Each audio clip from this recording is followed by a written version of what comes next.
SNHell, a look back at Saturday Night Live with your hosts, Matt and Keith.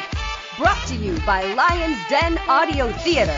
Like and subscribe to Lion's Den Audio Theater for more Lion's Den goodness. And here are your hosts, Keith and Matt.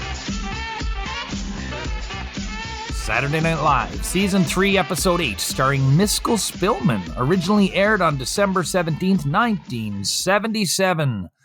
Welcome and happy holidays. It's SNL, and this Saturday night in SNHell, we're looking at the December 17th, 1977 episode, hosted by the Anyone Can Host contest winner, Mrs. Miskell Spillman.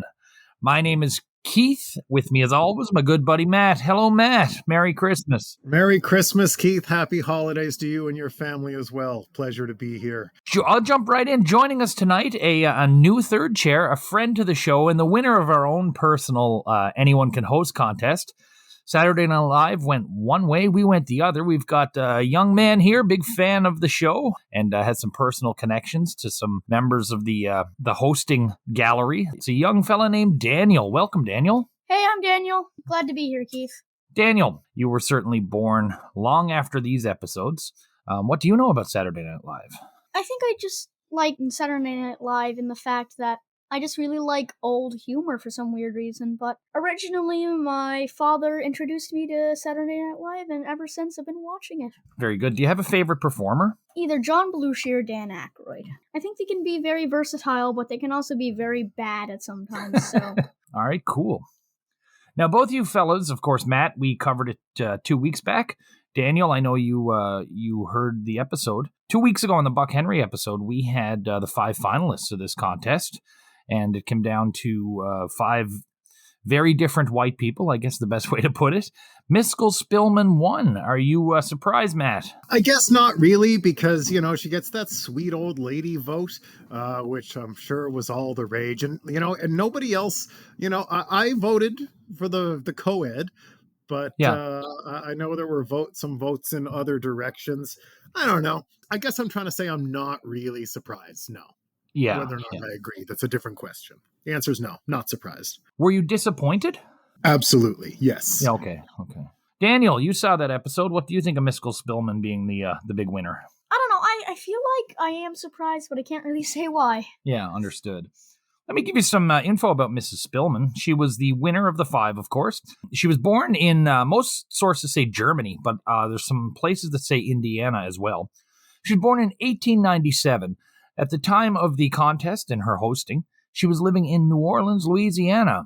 Now, at this point, she was a widowed grandmother. She was legitimately a big fan of the show, and her postcard that she sent in said, "I'm 80 years old. I need one more cheap thrill since my doctor told me I only have 25 years left." Spillman goes on to be and is the oldest host until Betty White comes along many years later. The record is a bit misconstrued at times. Ruth Gordon was actually born earlier, but Spillman was older than Gordon was when she hosted. Does that make sense? Yeah, I think I'm following. Yeah, Gordon was born earlier in the timeline of history, but at the time of their hosting, Mrs. Spillman was like 16 days older than Ruth Gordon was when she hosted. So Spillman won this contest by a huge margin of votes. Yeah, I mean, I was watching. I knew already, so I was definitely colored by, knowing who was going to win, but... based on what I saw that day, it's definitely not a shock that she won this one. She was quite charming and funny. Where was she during the war, Miss Spillman? Because she would have been quite the healthy adult. Definitely not saying she's a Nazi. But that's neither here nor there. I wish there was a grander presentation of her as the winner. Yeah. There was no voila, and the winner is. Mm-hmm. There was no, you had a big contest. Yeah.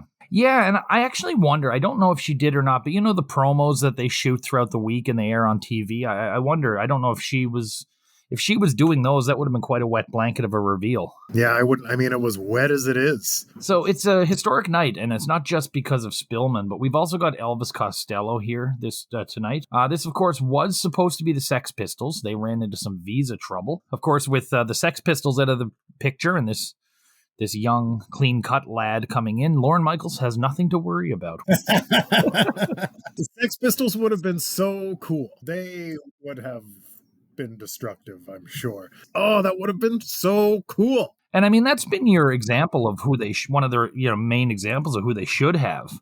And it looks like they tried and it just didn't work out for them. Yeah, we'll see how the replacement does. Absolutely. We have a title card. How the Grinch Raped and Strangled Christmas will not be seen tonight. Edgy, but I did laugh.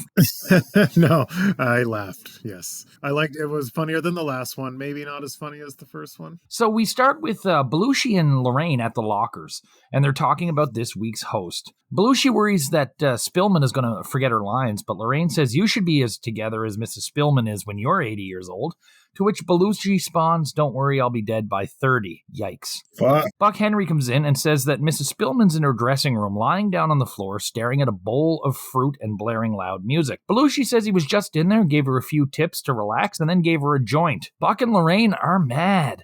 Buck says to John that Belushi joints are so strong that they'd overwhelm even an experienced drug user like himself. Belushi says Buck has less than a minute because they are live from New York. So Belushi gets the live from New York this time around.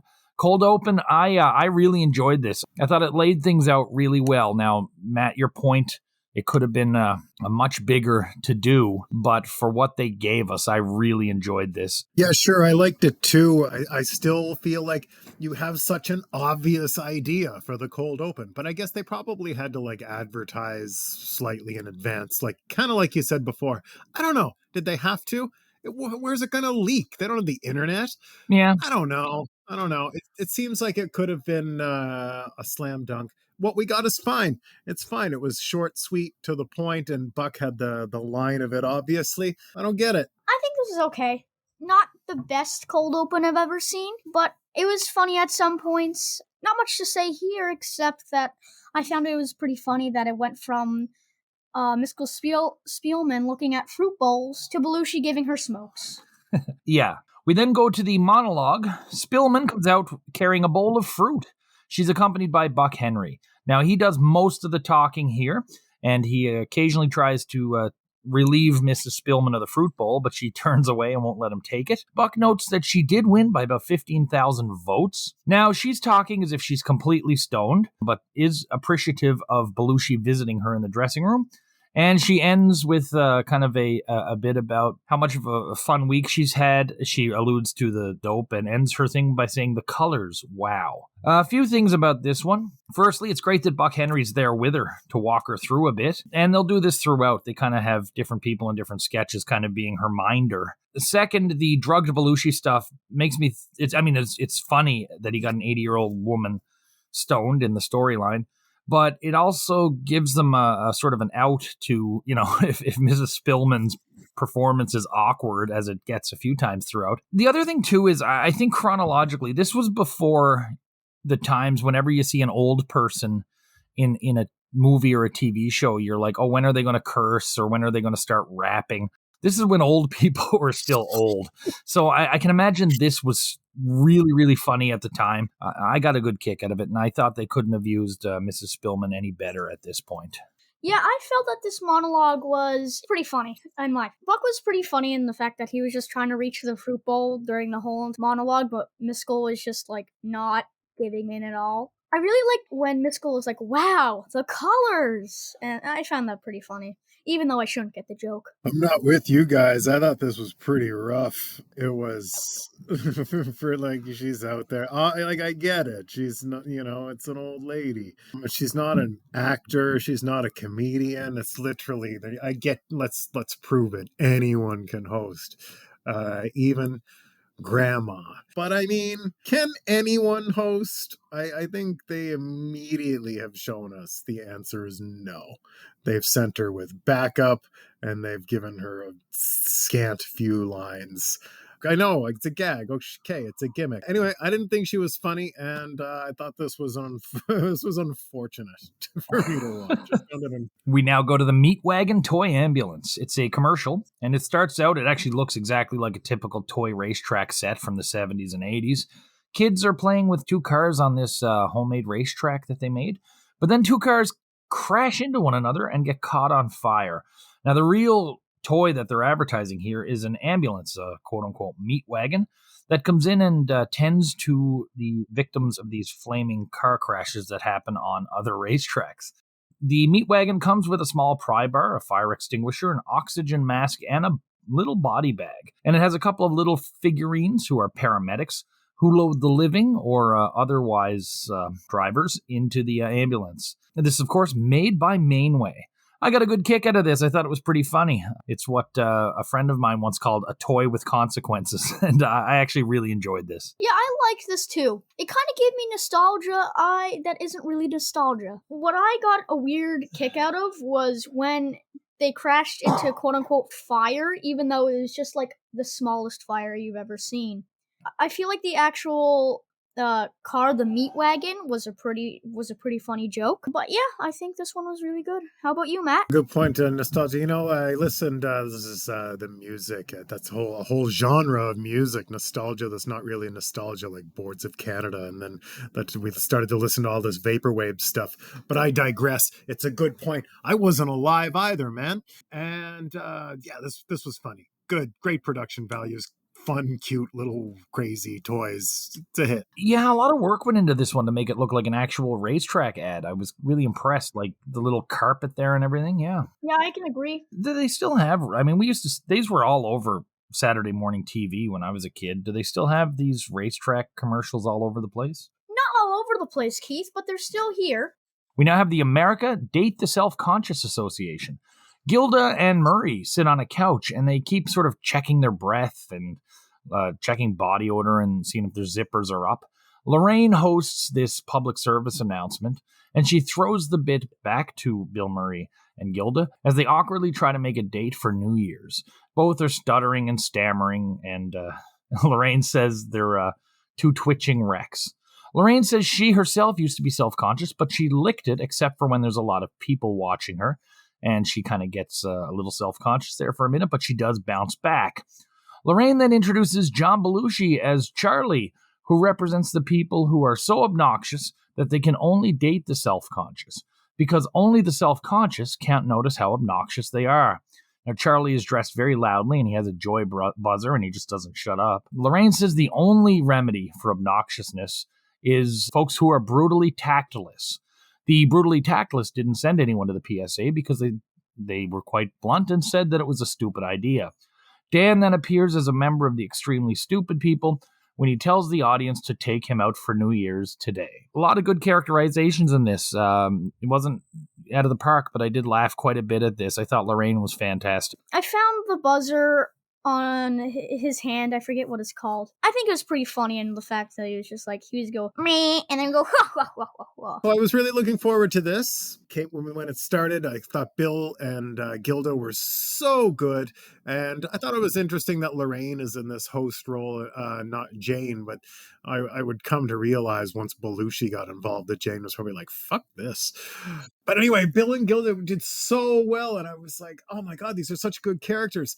And I kind of thought they'd be in the sketch more because everything after I thought was a complete disaster. That Belushi is an obnoxious asshole. And like, yeah, I get it. You're an obnoxious asshole. Like, this was his easiest role ever, probably. Dan doing the stupid guy with like the mentally handicapped voice. There, you could not do that today. That was pretty like, no, you can't say somebody is stupid and then do the hard R voice. Nope. So I really liked it for like a minute when Bill and Gilda were doing those cool characters, and I thought everything else was really awful. Well, as the season goes on, we're going to see a lot more awkwardness from Bill and Gilda, but yeah, I should have mentioned too, they were great as well, not just Laraine. But yeah, it started strong. I think you're right, Matt, and it kind of dipped a little. We now have a Chiron. This woman is a runaway elf.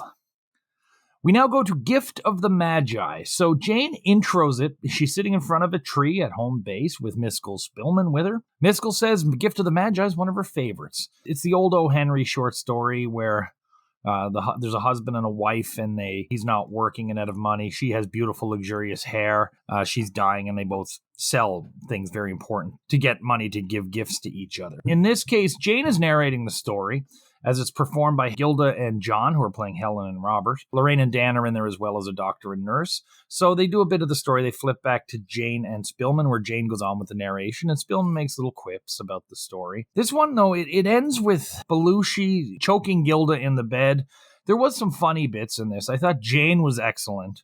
Gilda and Belushi, I thought, did good performances, but again, it ends with Belushi beating up Gilda, and Spillman's random little quips made me laugh as well. But this was, I enjoyed this. It was definitely not knocking it out of the park for me, though.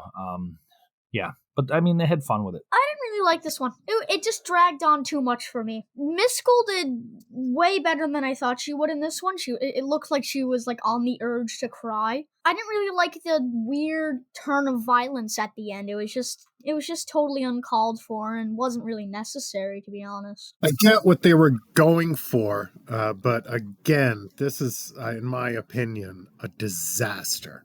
You have Jane out there carrying this little old lady and trying to keep her on track. And she, little old lady got some bad timing, Miss Spillman, and she needed to be carried. Not anyone can host. Do your cute little story with John and Gilda. And this is not the first time we've seen John Belushi pretend to beat up a woman on this show. Come on. So we go to a Chiron. This woman is very famous somewhere. We now go to Elvis Costello. London-born, hot up and coming, kind of transcends some genres as well. But I don't know. I kind of think he sits right on that line between new wave and punk. What I really like about Elvis Costello, I'm not a huge fan, but over the years, having heard a lot of his work, always love his lyrics. Tonight he does Watching the Detectives. It was released as a single. It didn't get on a full album till a few years afterwards.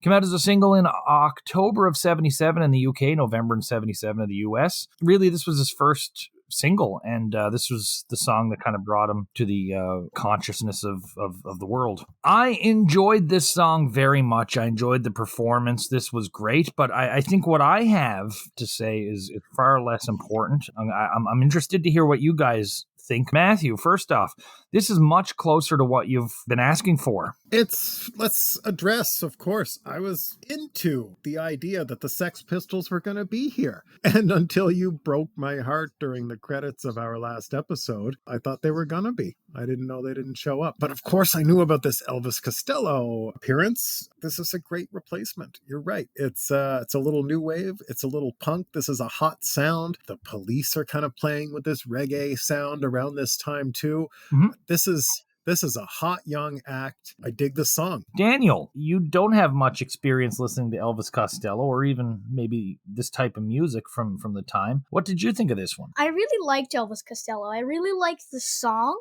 that he did, Watching the Detectives. I feel like it was deserved for him to be, this is the song for him to be on the spotlight. I also really like in the background, I really like the garage band vibe that this background gave off. I really liked this. Good call on that background vibe. Sorry, I didn't mean to talk over you there. I'm just saying that Daniel, as I'm sure a fan of this show and our show, of course, so many musical acts have been sad married dad on a Saturday night vibe. Just miserable, man. This is a shot in the arm that it needed. It's got that hot garage band vibe. It's not pretentious in any way. Well, Dana, actually, that brings up a good point. I know you've watched a lot of episodes from the period. You've heard some of our episodes. Did Elvis Costello stand out for you as an interesting actor compared to some of the other ones that you've seen?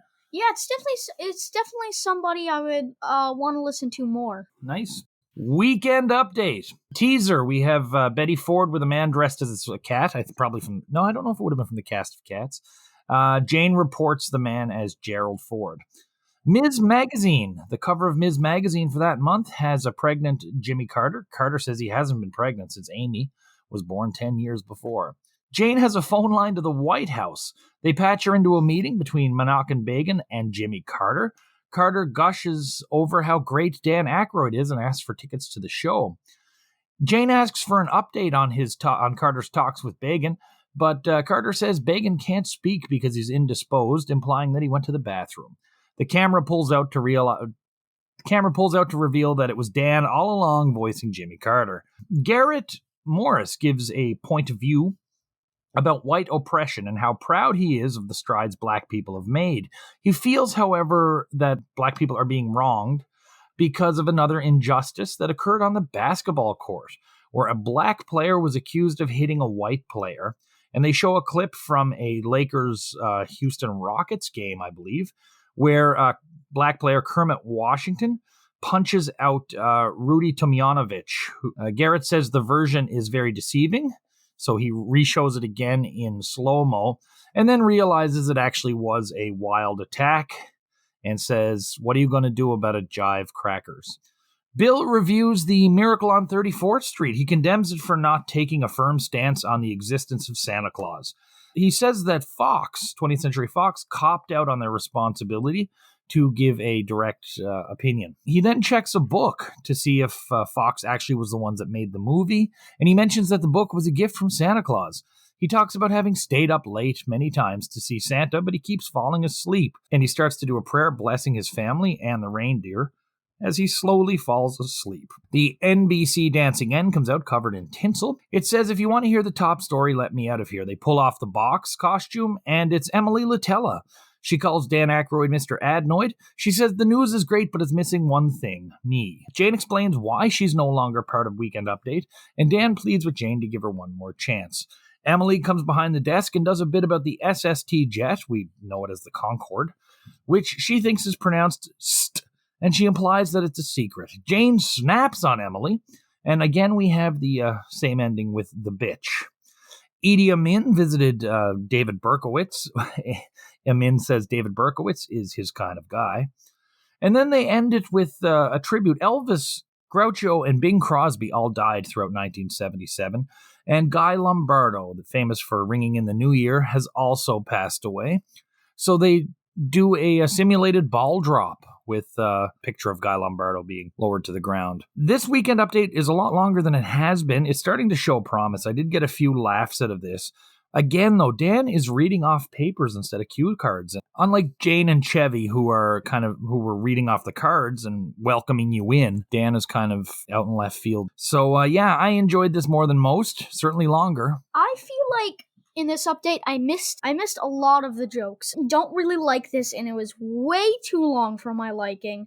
The only really part I got a semi-laugh of was when Garrett had to slow down to be like, oh wow, that actually happened. Jane was good, but it was just too long. Most of what I enjoyed in Weekend Update here was the guests. I thought Garrett and Bill and Gilda all did well in their respective parts. I loved Jane losing it and just channeling my energy to yell at Emily Litella and just the nonsense we've had to sit through. Jane was much more of her usual self here. Yeah, I still don't like Dan doing it. But, most of the Weekend Update jokes amongst the anchors were indeed pretty flat. Garrett's was pretty funny, though. Yeah. I liked getting their zooming in, slowing it down. Your thesis was kind of proven, at least with me. I kind of perked up with recognition and happiness when I saw Emily there. I was right. First of all, it's been a nice break. Second of all, they know they can't continue to beat the formula into the ground. And, Jane was us all. I didn't like how there were so many people for just one update. I understand it was the Christmas one, but they didn't have to make, 5 different parts for one update. It was just too much going on, and, before I could, really digest a joke, another one would come in. We now go to Sartresky and Hutch. And this is obviously a parody of Starsky and Hutch. Aykroyd is playing Jean-Paul Sartre, and Belushi is Hutch. 2 partner cops. One's tough and one's existential. Garrett plays their chief. The episode, of course, is called No Exit. Belushi's just your standard cop, and Aykroyd makes random philosophical quips as we go. An old friend of Hutch's is holding people hostage. Laraine plays a prostitute who is meeting with Buck Henry in a hotel room. There's a great gag there. How much? She says 20 for me, 10 for the room. Buck says, okay, I'll take the room. Sartresky and Hutch use her to track down Rusty. Jean-Paul is also using a lot of philosophy to guide Hutch's steps and to also put Rusty's motivations in context.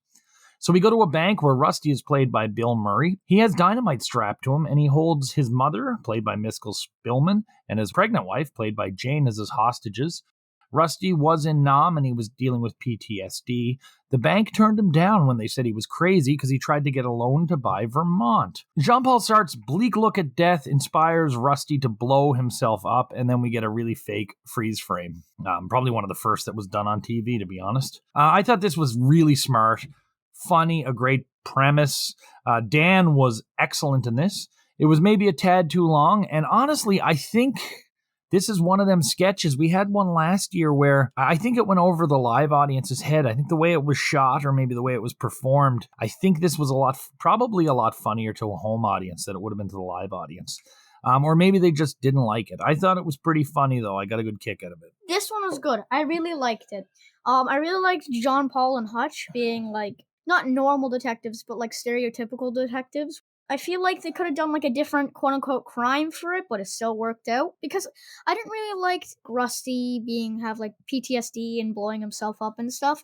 Understood. I feel like that they could have touched on something a little bit less serious. Understood, Dan. That's a point, I hadn't thought of that. Very lofty premise. Dan was great. I did think it was too long, and I really think, sometimes you get it, you can say, oh, that was a little too long. I think it harmed this a little more than maybe something going too long would have. Because, Dan was great. It was just, I don't know, they did the joke like one or two too many times. It was still really good and everything. And, the buck part was good. So what do you trim? I don't know, maybe that conversation in the office there at the station. Did you notice watching it? There was it felt like forever they just left the camera on Garrett after Starsky and Hutch left. It felt like... Yes, I did notice, and he noticed. He just was like, I'll eat this donut. Because I was starting to think this was going to be a sketch about Garrett eating something, or... And Dan, you haven't gone to college yet, of course. When you get to college, Matt, I don't know if you'll back this statement up. Within your first 3 weeks of college, you will run into someone who is obsessed with Jean-Paul Sartre. Yeah, and I love that they call him JP. JP, yeah. Oh, JP. And there's no conflict. Everyone just accepted that he was there, which I think is what threw me off as being funny. It's like, you have this high-speaking Frenchman with a bleak outlook on life, and he's a cop, and everyone just seems to be cool with that, right? He's a seasoned professional, and he totally belongs there. He's part of the team. Nobody even raises an eyebrow. They play it very straight. It's very well done. We now go to Franken and Davis, and we get to see Al Franken's parents. They're in town, Joe and Phoebe Franken. Al wants to bring them up on stage to pay a tribute to them. So he brings them out on stage and he sings a generic honor song to them, thanking them for just being wonderful parents and all they've done for him. Joe and Phoebe Franken are just this cute, happy couple who smile as Al sings to them and they just beam with pride. Al gives them both autographed photos of himself, and he says, he asks his mother if she's nervous, and she says she's almost as nervous as she was when Al was 12 and she got called to go to school because he wet his pants. Al completely snaps and gets really angry at her for mentioning it. Joe gets mad at him for hollering at his mother. This descends into a huge family squabble. Tom tries to defuse the situation and Al snaps at him. Al then kicks his parents off stage and literally throws a kick when they're behind the curtain. Then they cut to the title card and come back to Al and Tom with big smiles saying goodnight, everybody. I really enjoyed this, and I mean, Al Franken's parents are not performers, and I thought they were absolutely excellent. I did not. It's like basically the same thing with the random act of violence with Robert and Helen. I just think that, like, I don't really like shows that are just gonna be like super happy and cheery and then just instantly go to anger and cursing and stuff like that. Although cursing didn't happen in this one. Not the best Franken and Davis I've seen. I just thought it was dumb. Yeah, fine, you get your parents on the show. And yeah, they did fine. I mean, it was semi-funny when he was attacking the curtain, but I mean, I just thought it was stupid. I agree with you. I did not like it. Random violence, like a dumb song. Totally agree with Matt here. We now go to E. Buzz Miller's Art Classics. So this is Aykroyd returning as E. Buzz, but it's the debut of Christy Christina, played by Laraine. So they're hosting a show where they talk about art. They start with Titian's Venus of Urbino, Dan refers to as a really nice painting of a broad on a couch. He enlarged and blew up a naked woman so he could point out one of the breasts. Then there's a French painting called Love Disarmed with a little naked cherub crawling up an angel. Dan says the French start early and this little guy knows what he's doing and looks like quite the operator. They then go to Manet's Déjeuner sur l'Arbre, which has two fellas in the woods having dinner with a naked woman. Dan says, bon appetit, boys. And then he does a different one. I don't know. He doesn't identify it. It's a set of breaths on a gown, and they imply that it's falsies. This had me in stitches. I'm laughing at him, laughing at art. I mean, there's so much you can say about art, and he's just drawn right to the nudity. Both Dan and Laraine were fantastic in this. We know people like Buzz Miller. Just 2 weeks ago, I was walking through a mall and there was a mannequin had yet to be dressed, and an old man looked at me, pointed at the naked mannequin, said, I wouldn't mind taking that home. I mean, that's Buzz Miller. It's everywhere. I got a big kick out of this. It was typical naked jokes. I did not like it at all. It's kind of just like what you would think 12-year-olds are just like giggling at old art because, I don't know, it's nudity. Dan, you're out of your mind, man. This was really, really good. And Dan Aykroyd does this really well. And I know what you're getting at about these are just like stupid jokes about nudity. But they know it's stupid jokes about nudity. And it's the joke is that he's a scumbag and he's with a porn star prostitute lady who she was so good. They were both so good. Keith, I'm with you. I laughed throughout this. The joke is that these scumbags have a TV show. And and it's a funny one. I think maybe the difference is, and correct me if I'm wrong, Daniel, you are actually in junior high, so you probably spend half your day listening to people doing this sort of stuff. Yeah. Hey, I go to open mics all over this city. It's no better. We now have a Chiron. This woman showers with enemies. Next sketch. Dan and Jane play a set of parents who are waiting for their son Jeff to come home with his girlfriend from college, who he's living with. He brings the girlfriend home, and his girlfriend named Sharon is played by Miskell Spillman. Now, the pair live together, but they aren't getting married yet, and the parents don't want them sharing a bedroom. Aykroyd and Belushi leave. Sharon and Jane have a little bit of chat about what Sharon's life goals are, and she's a theater student who plans to have a teaching career to fall back on. That's hitting a little too close to home. As it turns out, Dan and Belushi decide that the two can stay together. They have 30 minutes till dinner, so Miskel and Belushi then go upstairs. I thought this was pretty good. I'm glad they used Miskell Spillman in a proper sketch. Was she excellent? Absolutely not. She was reading off the cue cards. But I think this whole episode, especially this sketch, is supposed to be a novelty. There's no intention to make a brand new star out of this woman. She did exactly what she would expect. Jane, John, and Dan walked her through it like the pros they were. And I mean, sure, Miskel was weak, but I think we saw some real chops with Dan, Jane, and John, showing how, they're pros. They walked her through this, and they did really well. Mediocre at best. I didn't really like it, but I didn't really hate it either. It kind of just felt like a middle of the pack kind of sketch. I did get a little laugh when Miskell Spillman walked in. I found that the age difference was a little bit funny to me, but not much to say. These latter half sketches aren't too good. This sketch was poor. Not anyone can host. If anyone could host, you wouldn't need to marionette them through a sketch.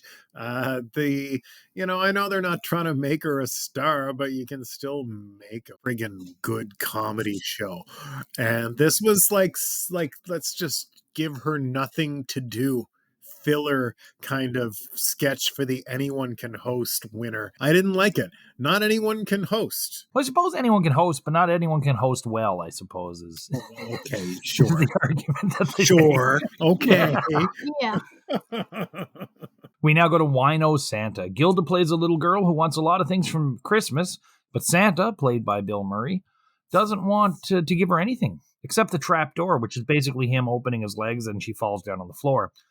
Gilda finds that this Santa has been hiding booze. It's more of that. He gives the trapdoor. Okay, this is just your typical mean Santa sketch. Probably not as played out back then as it is now, But I even know that this is an old bit that they'd done before. We actually saw a drunk Santa the previous year with Belushi. And I think the Wino Santa actually goes back to either Second City or National Lampoon. But this is not the first time that these folks have done this. This was nothing to me. It's another mediocre sketch. Not too good, not too bad. It's okay. I thought it was pretty bad. Pretty bad to me. Okay, I get it. Gilda plays a good kid. Otherwise, okay, jerk Santa. That's not the joke. Come on, you're a big network TV show. We now have a Chiron. It's the woman is unwanted by police. We now go to Mr. Mike's Coral Cafe, and it's the return of Michael O'Donoghue as Mr. Mike. Mr. Mike runs a seedy little bar. Laraine comes in saying she needs a least loved bedtime tales. He says she'll get one if she sings the aria from Madame Butterfly. She doesn't want to sing it, but Mr. Mike says it's the only way she'll get a story. He then gets Cheryl Hardwick, who's on the piano, to play the song, and Laraine sings along while Mr. Mike makes a drink called a soiled kimono. The recipe scrolls up on the screen, followed by the story of the drink. Mike finishes the drink and gives it to Laraine. Laraine asks him for the least loved bedtime tale, and Mike says she can't have it because she sang lousy. She says he's cruel, and sometimes you have to be cruel, and she says to be kind. He says no, to be even crueler. He then tells her to finish her drink and kicks her out of the bar. This was not overly funny, but I thought it was excellent. It's the kind of dark bits that have really been missing from the last few episodes. I miss some of this darkness. The last few episodes have been rather fluffy. So I kind of enjoyed the return to this. There's no moral. There's no warm and fuzzy Christmas feeling. Just Mr. Mike at his cruelest. Another mediocre sketch. It was okay. The singing was absolutely horrendous to my ears. I've never been to a bar before, so I can't really say much. If I had a bar like that around here, I'd never leave it. I was thinking that, Matt. I thought this was really cool, too. It's a great late show sketch. It's weird. It's different. And it's the kind of cool, weird thing you got used to seeing on late night TV, which is, it's a lost medium, seeing weird, cool shit on late night TV. Because, now you can just see weird, cool shit at 2 p.m. There's something lost in that. Once 2 o'clock hits, try to sell me some Time Life CD collections or something, Well, I personally, I really do with television. Is, after 12 when they turn the ad spaces back over to the local stations and you get these really weird commercials. It's a lost medium. It is, yeah. How was the sketch though, Matt? You enjoyed that? Yes. Yeah. No, I enjoyed it. Mr. Mike was great in it. Laraine was great in it. She sang better than I expected, at least. And it's just the whole vibe was cool. It's perfect late night TV. I really enjoyed it. We now go to Radio. Now, this is going to be a long one, so we're going to break it down into a couple spots. Elvis Costello and the Attractions come out. They start playing Less Than Zero. He stops, and he says there's no reason to do this song here, and they break into Radio. First, guys, let's just talk about the song itself, okay? We'll go into everything else in a second. I really liked this song. I think it's way ahead of its time. Honestly, Radio was a better song than Less Than Zero. The performance was excellent, very frenetic. Thought it was fantastic. The music was amazing. I just don't really know what is so important about this. Apparently it is important, but I have no idea why. But I did like it. It's a good song. Good shit. It is a better song. Tight, well played, fast paced. This is what I want on late night TV. I want cool young shit. I want the hot young record. Dad shouldn't like it. But we're dads, Matt. I don't want to like the same music as my dad. So Matt, you know some of the lore behind this? Some. But do go on. So this song, the change in song, going in and starting with Less Than Zero, flipping to Radio did get Elvis Costello, quote unquote, banned for 12 years from being on the show. There's a lot to unpack here. What's generally put out there is that Elvis Costello played a song that was critical of media, and in turn, he was kicked off Saturday Night Live for over a decade. Why the switch, first off? The record company wanted him to play Less Than Zero, which was due to be a single from the album. Costello said that he played the song at a few spots in the United States and people just didn't seem to get it. He chose to do radio. It's a more upbeat and was getting a better reaction from the audience and certainly more US friendly and more universal in his message. The song is critical of broadcasting and media, which is where the story gets convoluted. So there's two things about this whole thing that are pretty much undisputed. Costello switched songs without telling anyone, and the record company was not pleased. Lorne Michaels was pissed. And it said that he actually stood next to the camera where Costello could see him raising his middle finger the whole time. Other people have said he was backstage flipping out, which seems very uncharacteristic. Of the two, I certainly believe the finger raise more than anything else. So there's chatter back and forth that it was the content that pissed off Michaels and that Costello was sort of peacocking on the Peacock network. But if we look at what we know about the situation and what's available out there, I think he was pissed because Costello made a significant change without telling anyone. That in any context has never been cool with Lorne Michaels. He's got a show to time, and while they've really kind of over the years fostered the impression that anything can happen because it's live, even to this day, this show is meticulously timed because it's live. So I think he had every right to be angry with Costello about changing it because he has time cues, and certainly doesn't want a precedent being set here. Even 5 seconds can throw the show off. So I don't know. Let's look at it from Lorne's defense here. 1 week before, he's looking at a show with an unknown host who's never performed and the Sex Pistols. Sex Pistols back out, and suddenly we have, Elvis Costello. Chances of the show running off the rails with the Sex Pistols and an untrained, unexperienced host are extremely high. So I'm thinking at this point, Lorne's sitting backstage. He's like, okay, Sex Pistols back out. Costello's first set went well. This old lady's, doing a passable job. He's probably just getting ready to relax, and all of a sudden Costello changes the song on him 10 minutes before he's done for Christmas at that. That's interesting. I did not know that. I did not know that is why Costello was not allowed to come back for 12 years. Why didn't they just, cut him off, like the screen that he was on, just to not, show that anymore? Why couldn't they, change the camera? They still had to keep the time. If he was going long, he probably would have cut him. Okay, that makes sense. Thank you, Keith. I'm with Lorne on this one. I'd have been furious. You do have a live show. Yeah. You're trying to keep it timed. You've got, everything down. You've done dress rehearsal. You've been over this. And, again, you're on a big network TV show here. And, you got to run a tight ship. So I'd have been furious as well. The song, who gives a shit about the song? I don't think it was. I think I agree that it was less about the content. I mean, the Sex Pistols, what are the chances that they go out there and just do a clean set? They're small. This would have been a huge American television audience for them. They would have fucked around. And, so for this to happen, in a way, you got off probably lucky. You probably got off lucky that Elvis Costello just wanted to play a slightly better song. Count your blessings, but also I'd be mad. If there's a bad guy in this story, it's the record company. Let the artist choose what song he's going to play. Yeah, I agree. If you look at it now, here we are many years later. The record company winds up with 2 hits instead of 1.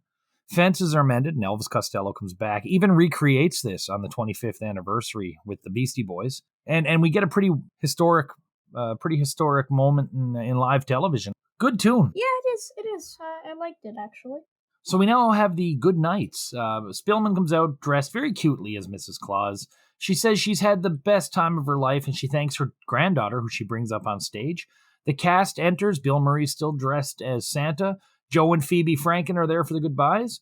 Don Pardo notes that next week, or New Year's Eve, Saturday Night Live will be replaying their New Orleans special, which is shocking to me because I thought it only played the once. Either way, the good nights seem very festive and jolly. The ratings, rating the host.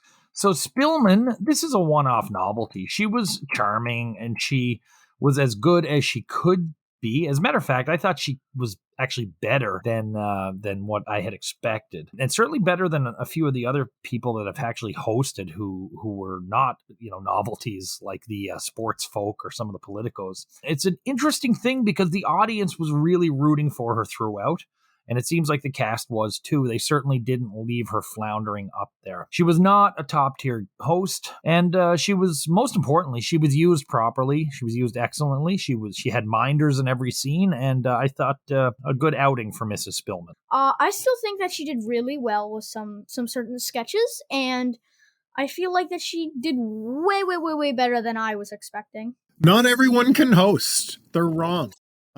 And it's not just, you're right. It's not just your average German grandma with questionable history that lives down the lane. It's also the politicos. It's also Ralph Nader. Ralph Nader can't host. And Mrs. Spillman can't host either. She's got something in common with Ralph Nader. This was a poor idea. Was she better than Nader, Matt? Oh, shit. That's tough because Nader wasn't sent out there with minders. He was actually, not that the writing on that episode was great, man. I hated that episode. Was she better than Nader? No, but they're in the same circle of Dante's Inferno in that regard. Like there's not a better here. It's like, what would you rather, your nipple ripped off or your earlobe? You're like, well, it's gonna suck. So the music, thought it was fantastic. Nice change from the norm, and I think the last couple of weeks are showing that they're spreading their wings a little bit. Costello was great, tons of energy from him and the band. His songs have meaning, and this is a good precursor to where the music will eventually go for a time before they pull it back, and then it goes back again. The music will be up and down all over. Even without the controversy, I think this would have been a historic night anyway musically. It still would be, for me, I think, one of the more memorable performances of the early years. Yeah, I agree with you. Like I said, I really liked the background of the, band garage vibe. Elvis Costello is amazing. I've listened to a couple of his songs before. Really good tonight. Really saved some bad parts of the episode. You're right, Keith. This was going to be an event either way. I'm still, I can't help but wonder what could have been. What we got is cool. We got two really good songs, something that we get to remember forever. We would have remembered it forever either way. But what do I know? Maybe the Sex Pistols show up drunk pieces of shit and just slouch their way through their songs and do nothing. That would have been a pretty big middle finger itself.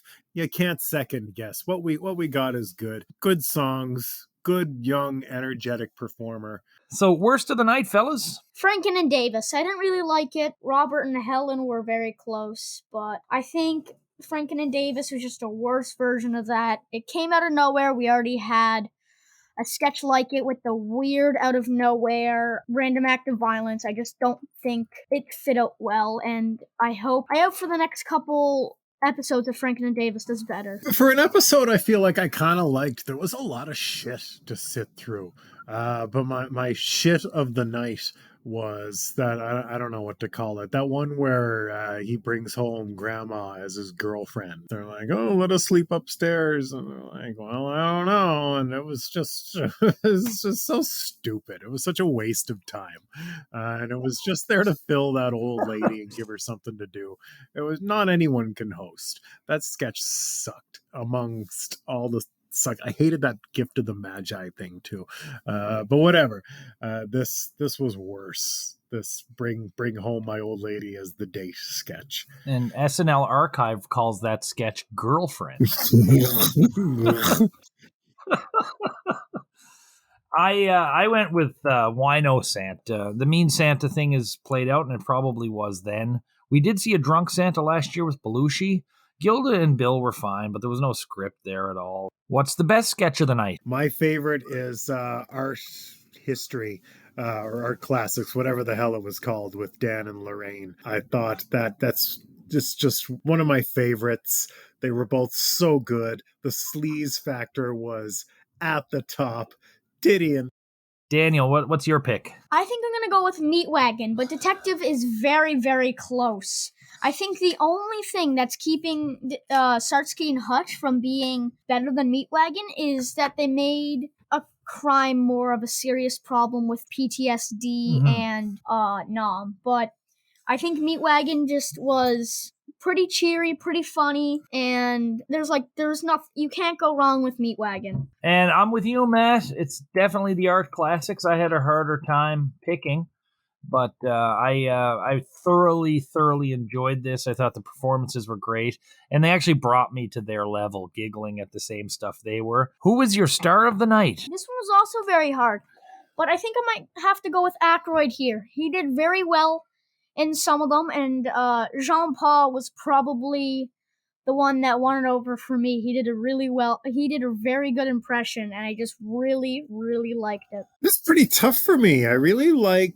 a lot from a lot of people tonight, from the not ready for primetime players. I guess ultimately, though, for standout performances as JP and the scumbag, I also have to go with Dan Aykroyd. You know, there was a lot of people made me laugh tonight. Gosh, those 2 sketches, he really nailed it. This was a hard one, and it was between Dan and Laraine for me. Yeah, that was my other one too. For me. Yeah, see, I went with Laraine, and she was all over the show, and she was very different this time. It's a great evening for her, and it was a good evening for Dan as well, don't get me wrong, but we got to see a lot of the versatility from Laraine. Haven't seen much of this year, so I went with her. I thought she was absolutely fantastic tonight. So overall, I think this was a real cool night of TV. Mrs. Spillman was fine. We got a little bit of Buck Henry. Most of the sketches were strong and very different from each other. You know, the Mr. Mike sketch, Starsky and Hutch, Meatwagon, the cold open, the art bit. The music was stellar. Update was better than it has been.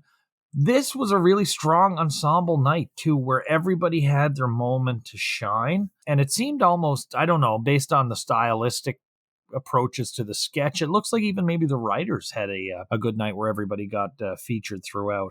To me, even the weak stuff had redeemable factors. There was nothing that was completely shit tonight. What's missing for me was the truly dynamite sketch that was so funny and so smart. That's like a shoe-in for best sketch of the year. I didn't seem like I got that one. And while I enjoyed Spillman, I didn't miss the presence of a strong host. And especially with with a Christmas episode, this is the first one we don't have Candice Bergen, and she's anchored those Christmas shows so well. But all things considered, I really enjoyed this show, and I might surprise you lads, but I'm giving this one an 8 out of 10. I agree with Keith on the fact that, like, everybody kind of had their moment to shine, but I did not like a lot of these. Some of these were just terrible. The latter half, Update and Later, just really sucked for me. I didn't like anything. For this one, I'm going to give it a 4.5 out of 10. All right, guys, let's cool it a second, okay? let's be reasonable here, you crazy fellas. There was a good cold open about this, so not anybody can host. Yeah, okay, we know. But it's a good musical guest, and the whole cast is on point. An 8. You're out of your mind with an 8. But a 4.5. You're come on, dude. There's some dregs. I don't agree with either of you. I'm going to land very much in the middle of this because there was some really good stuff, and there was some really good. Dan was great, and Laraine was great, as we mentioned, and the music was cool and memorable. And yeah, sure, not everyone can host, but it's not great either, though, because a lot of it was lazy. But maybe that's not everybody's fault. And they really blew the reveal on the host. That was a whole thing. Good gosh. The JP sketch was a bit long. As I talk it out, as I think it out, I'm gonna go ahead and land on a 6 for this episode. 6. We are all over the map here. Holy jumpins. With my, oddly enough, Matt, something funny happens here. With my 8, Matt's 6, and Dan's 4.5, we wind up with a 6.2. The fine folks over at the IMDb gave it a 7.7, which is 1.5 higher than what we picked, landing perfectly on our old exchange rate. Wonderful. How funny is that? So I actually rated this higher than the IMDb, certainly higher than you two guys. According to the Internet Movie Database users, this finishes 4th of the 3rd season, 4th best episode, 144th of all episodes to date. I'm surprised how far across the board we actually are. With this one being a special episode, Matt, are you surprised they never did the Anyone Can Host it again? No, because not anyone can host. And I think they're like, wow, we got away with that. I think they should have done it again. I think Miskell Spillman did pretty well.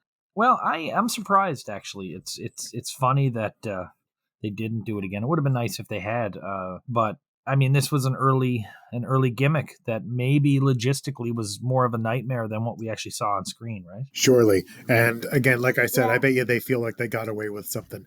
All right. So Daniel, thank you very much. It's a different way of doing things with you in tonight, and hopefully you'll be back over the years to regale us again and to underrate the show. Hopefully. It's been a pleasure being here, Matt and Keith. Well, thank you very much, Dan, and we'll see you again down the line, I hope. Yeah, I'll see you later then. Thanks, Daniel. You got to take over the show when we die. So, Matt, do you know who the host is next time? Yeah, they mentioned her in the credits. Steve Martin. Yeah, Steve Martin, along with the Nitty Gritty Dirt Band. They'll be ringing in 1978 for us. Do you want an epilogue on Miss Spillman? Is she still with us? She'd be 130. No, Miss Spillman actually passed away in 1992. She remained a devout fan of the show and actually really, really enjoyed Dana Carvey, but passed away at the age of 94. So nice long life for Miss Spillman. And oddly enough, she actually outlives Belushi and Gilda. Oh, that's depressing. But it's cute that she really liked Dana Carvey. Me too. Yeah, I think so. She probably saw a lot of her friends in the church lady, maybe. Yes. So Matt and I will be back in about a week, but until then, I'm sorry, ladies and gentlemen, there's no reason to do this song here in SNHell.